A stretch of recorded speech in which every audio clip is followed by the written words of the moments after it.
ఇప్పుడు జరిగినటువంటి వాదనలు కానివ్వండి, హైకోర్టు జరిగిన వాదనలు ఏ విధంగా ఉన్నట్టు?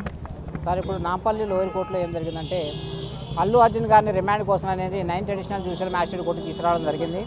లోయర్ కోర్టులో ఆర్గ్యుమెంట్స్ చెప్పిన తర్వాత జ్యుడిషియల్ మ్యాజిస్ట్రేట్ గారు రిమాండ్ చేయడం జరిగింది. It is the one process.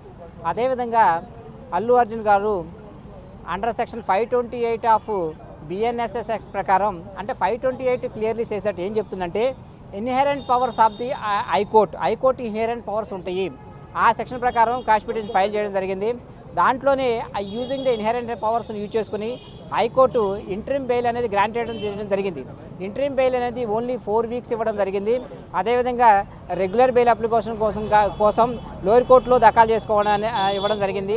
అదేవిధంగా పర్సనల్ బాండ్ అంటే అక్యూజ్డ్ పర్సనల్ బాండ్ ఇచ్చి సూపరింటెండెంట్ గారికి ఇచ్చి రిలీజ్ చేయమని కండిషన్స్ అనేది ఇంపోజ్ చేయడం జరిగింది. దాని ప్రకారం ఆ కండిషన్స్ అన్ని సాటిస్ఫై చేసిన తర్వాత అల్లు అర్జున్ గారు జైలు నుంచి రిలీజ్ అవుతారు.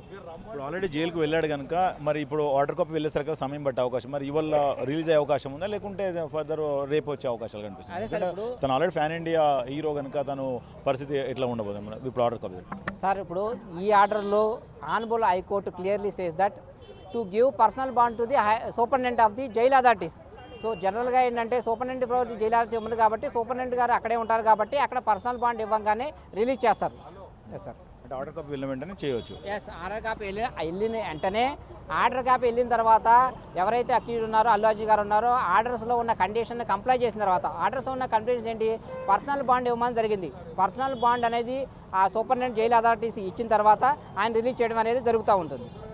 అంటే మీరు పాస్పోర్ట్ లాంటి ఏమన్నా సీజ్ చేసే అవకాశాలు కనిపిస్తున్నాయి, లేకుంటే ఎట్లా ఇప్పుడు ఏమన్నా దాంట్లో మనం చెప్పారు ఏమన్నా?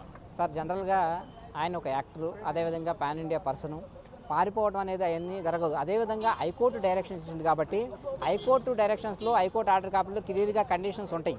ఆ కండిషన్స్ని ధిక్కరించి అనేది ఎవరు ఎక్కడో బయటకు వెళ్ళడం జరగదు, ధిక్కరించడం అనేది జరగదు. అందుకని ఏదైతే హైకోర్టు ఇచ్చిన కండిషన్స్ ఉన్నాయో ఆ కండిషన్ని ఏ అక్యూడ్ అయినా కానీ ఫాలో అవ్వాల్సిందే. దాని ప్రకారం అనేది ఆ కండిషన్స్ ప్రకారం ఫాలో అయితేనే ఆయన ఇంటరిమ్ బెయిల్ అనేది ఉంటుంది. ఒకవేళ అట్లా ఫాలో కాకపోతే బెయిల్ అనేది ఆటోమేటిక్గా it will be stands dismissed అనేది క్యాన్సిల్డ్ అనేది దాంట్లో ఆర్డర్ కాపీలో కంపల్సరీగా రాస్తారు.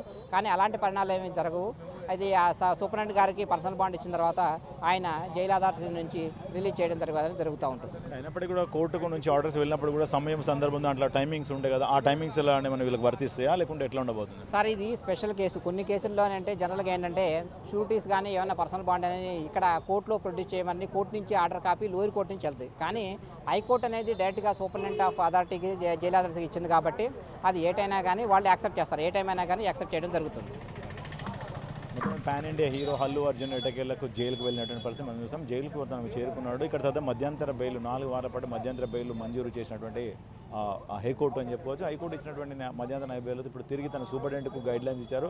సూపరింటెండెంట్ ఆర్డర్ కాపీ తీసుకున్న వెంటనే తనకు పర్సనల్ బాండ్ కింద రిలీజ్ చేసే అవకాశాలు కనిపిస్తుంది. మరి ఖచ్చితంగా ఈ రోజు నైట్ లోపల కూడా తన బండి తిరిగి మళ్ళీ ఇంటికి రిలీజ్ అయ్యే అవకాశాలు కనిపిస్తున్నాయి.